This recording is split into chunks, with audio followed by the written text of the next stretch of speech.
welcome to Oyinbo TV. It's your girl Brit. If it's your first time, thank you for joining me. For all who has been watching, I thank you for being here still. If you haven't subscribed, there's a red button down there. Please subscribe, join our family. We talk about issues that affect Africans who live in the diaspora. Today, I want to talk about issue regarding marriage again. Somebody said to me, why are you always talking about marriage all the time? You say you talk about issues that affect Africans who live abroad, but is it only marriage? I say, well, marriage is one of the fundamental issues that affect Africans who live abroad. If you remove marriage and then you have immigration, I don't think most people will struggle with anything. Really, those are the two, for me, I don't know, I might be wrong, but for me, those are the two areas where people really have issues. Africans who live abroad really have these issues. So this one today is about a woman. Okay, before I go into that one, let me just tell you a brief background. So in Nigeria, or I don't know how it happens in other African countries. In Nigeria, married women, when their husbands are having affairs, what they usually do is that they will go and call their friends or their relatives, and then they will go and meet the girl who the husband is having the affair with, and they will either beat her up, or they will send people to go and beat her up. They will abuse her, they will embarrass her, they will disgrace her, whatever they can do. Basically, the aim is to humiliate the girl or to make her feel bad so that she will leave the husband alone. Personally, I don't agree with that. I do not agree with it, because I feel like it takes two people to go into a relationship. If your husband is cheating on you, then it's not the fault of the girl. He's the one that went to talk to the girl, to chat her out, to say, I like you, I want you to be my girlfriend. You guys know that I've said it several times on this platform that for ladies, especially those who are serious about settling down, married men are completely out of the picture. In Africa, people do it a lot and they get away with it. So they will go and beat the girl up, they will do whatever they like to her, humiliate her, send boys to beat her, and they will get away with it. But in this our Obodo, is a land of law and order. You can't do things like that and get away with it. But like my sister always say, it's the law of is a land of rules. So you can't do things like that and just get away with it. You cannot just come and be beating people up randomly like that and you expect that you'll go free. No. You will pay. You will have to pay for it. So this is exactly what happened.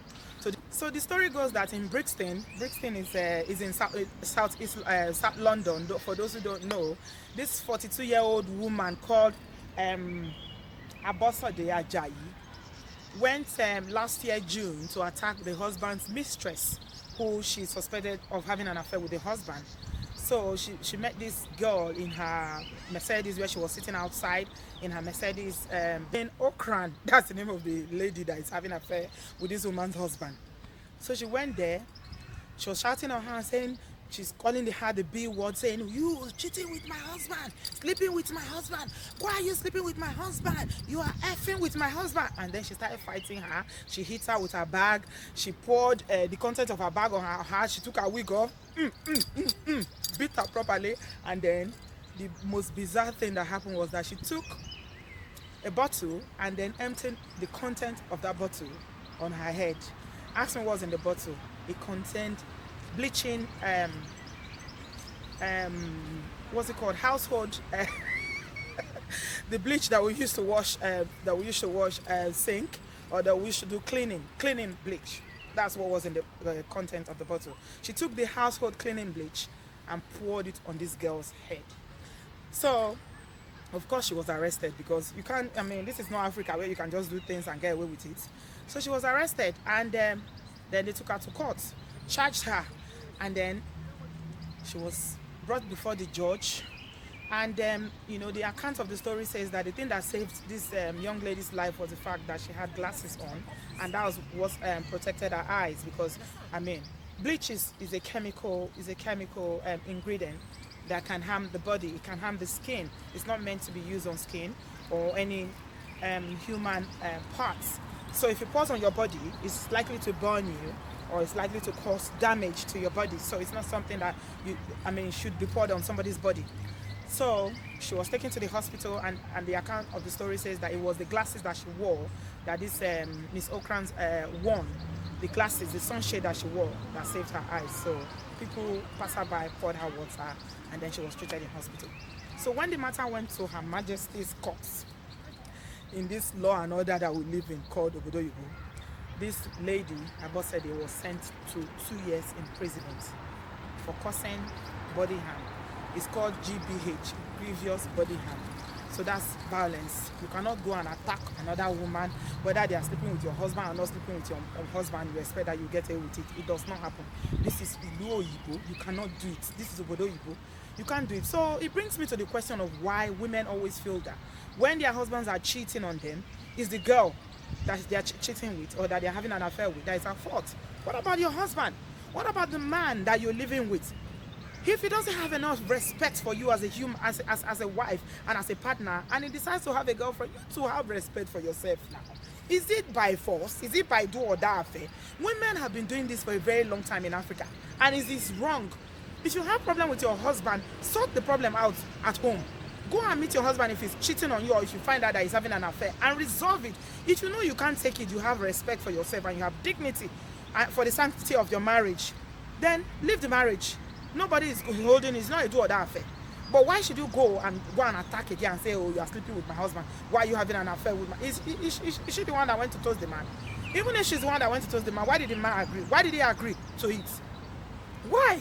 I don't know why women do this. So now, she's not only embarrassed herself, her face is all over a newspaper, and then she's going to spend 2 whole years in prison. And in this UK, even if she doesn't have any criminal record before, this is the first time she's an offender. She'll be looking at serving at least nine months to a year before she can be released. And then the worst part of it is that she's going to now get a very big criminal record for being in prison on her DBS, which is the disclosure bearing service, where they check if you have any criminal record. So how is it going to impact on her life? She's not going to be able to get any good job, because any job that you're going for in this country, in fact, if you have a criminal record, you have to declare it. If you don't declare it, they do the checks and they find out, depending on the nature of the job, they might not take you on. If it's something that has to do with, elderly people, vulnerable people, vulnerable adults or children, forget it. You can't work with that group of people because you've been proven to be violent and you've been to prison and you've been convicted of an offense. Why?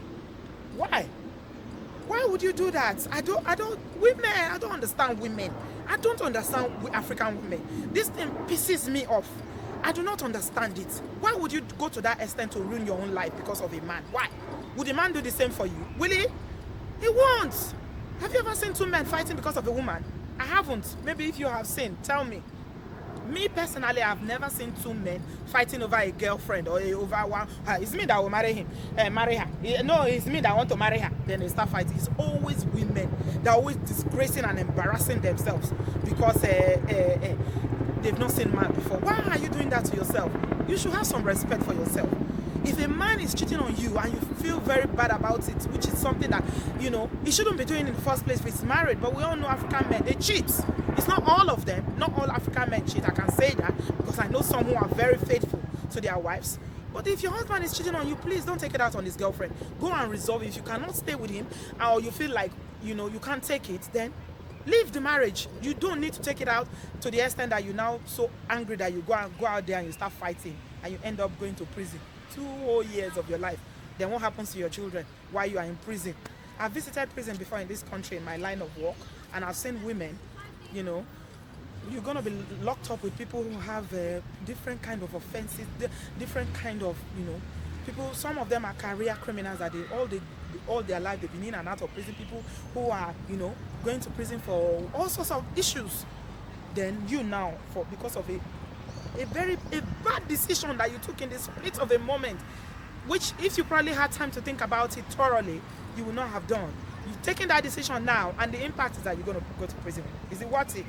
No, it's not worth it. And then during the proceedings, I heard that when I was reading the account that she said initially she denied it. She said it was water she poured on this this young lady's head, and then she now said, oh, she's endured 14 years of DV, domestic violence in the marriage, that the husband has always cheated on her. And it brings me to another issue that women on this platform always say, but you never talk about men that are cheating. If he cheats, is it by force? Must you die in it if he's cheating? If he's cheating, then find your way. Find your way. I don't know what is the punishment for somebody cheating. Eh? I don't know what the punishment is for somebody cheating. If somebody is cheating on you, then find your way.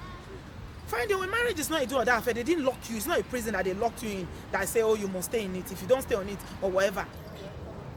And it's not something that is so easy. I know it's not something that is so easy. That, I mean, people struggle. Women struggle with it. It's not a decision that you just wake up one day and say, okay, I'm leaving no matter what happens. People always say endure, endure, endure. Stay because of the children. Stay because of stigma. Stay because of what people will stay. Stay because of... But at the end of the day, it's your life. You can make the decision on what you want to do. Would you? I wouldn't. I can tell you in all confidence.